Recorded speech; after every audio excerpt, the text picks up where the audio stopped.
Presiden Republik Indonesia, maka prioritas pertama dan terutama adalah memastikan rasa aman pada tiap keluarga dan setiap jengkal tanah Indonesia. Dan itu artinya kita memastikan bahwa mereka yang diberi tugas untuk mengamankan dipikirkan kesejahteraannya. Memastikan bahwa kenaikan gaji tiap tahun, memastikan mereka punya rumah dinas, memastikan kesejahteraannya aman. Sehingga mereka bisa konsentrasi. Siapa itu? TNI, Polri, termasuk ASN di bidang pertahanan. Itu kunci nomor satu. Yang kedua, ketika kita berbicara tentang menjaga keamanan, maka kita juga berbicara tentang bagaimana pelibatan kita di dalam kancah internasional. Presiden akan menjadi panglima diplomasi dunia Indonesia di tingkat dunia. Hadir, mewarnai, membawa nilai-nilai Indonesia. Dan seperti juga di debat ini, tidak banyak ruang diberikan untuk berbicara di forum global. 2 menit, 3 menit itulah waktunya. Tapi di situ seninya, bagaimana kompleks gagasan, kompleks ide disampaikan secara lugas. Dan ketika Indonesia menyampaikan posisinya tegas, maka kita tidak akan ragu. Kita memperjuangkan penghapusan penjajahan di muka dunia. Maka Indonesia tidak sungkan untuk mengatakan pada negara manapun, hentikan penjajahan di tanah Palestina. Dan usahakan itu lewat diplomasi ke seluruh tempat. Bukan cuma sekedar statement dari Menteri Luar Negeri, tapi serius menjajaki seluruh kekuatan. Kita menginginkan Indonesia kembali menjadi kekuatan yang disegani. Dan mulainya dari mana? Dari pemimpin yang menjunjung tinggi etika, pemimpin yang menjunjung tinggi ilmu pengetahuan, pemimpin yang terbuka atas gagasan mempertahankan Indonesia atas ancaman-ancaman baru. Dan itu artinya kita hadir di berbagai wilayah di dalam pertemuan-pertemuan global membawa aspirasi Indonesia. Kita kirim pesan, we will no longer absence. Indonesia will be present and Indonesia will color the world. Indonesia absence no more, respected forever.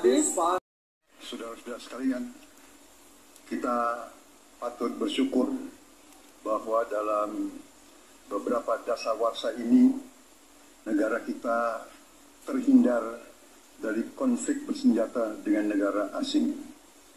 Ini berkat kepemimpinan dan kenegarawanan pemimpin-pemimpin kita. Untuk itu, saya ucapkan terima kasih dan saya mengajak kita semua mengucapkan terima kasih kepada semua pemimpin dan presiden kita terdahulu. Juga saya bertekad manakala saya menerima mandat dari rakyat untuk tetap menjalankan politik bebas aktif, non-blok, menghormati semua negara, menjadi tetangga baik bagi semua negara di kawasan kita, menjaga jarak yang tidak terlalu jauh tapi juga tidak terlalu dekat dengan semua kekuatan, menjalin kerjasama ekonomi. Saya juga ucapkan terima kasih dan mengajak semuanya mengucapkan terima kasih kepada seluruh prajurit TNI dan Polri dan ASN di seluruh Indonesia yang telah bekerja keras untuk menjaga kita sehingga kita seperti sekarang siap untuk tinggal landas, siap untuk bangkit menjadi negara maju. Kita perlu untuk mempertahankan sistem yang sudah baik. Saya akan teruskan TNI dan Polri tetap berada langsung di bawah kendali Presiden untuk mempercepat reaksi dan memperpendek rentang kendali dan rentang komando. Saya juga akan memperbaiki kesejahteraan dan kualitas hidup TNI, Polri, dan ASN secara signifikan. Saya mengajak semua bangsa bersatu, rukun, dengan kerukunan, dengan persatuan, kita akan jadi kuat. Terima kasih. Untuk mengakhiri ini tentu saja saya ingin membacakan kembali data, saya khawatir kita keliru. Kalau dari buku Himpunan RKKL 2019-2004, anggaran Kementerian Pertahanan 2019 107,158, 2020 127,358, 2021 136,996 triliun. Ada peningkatan.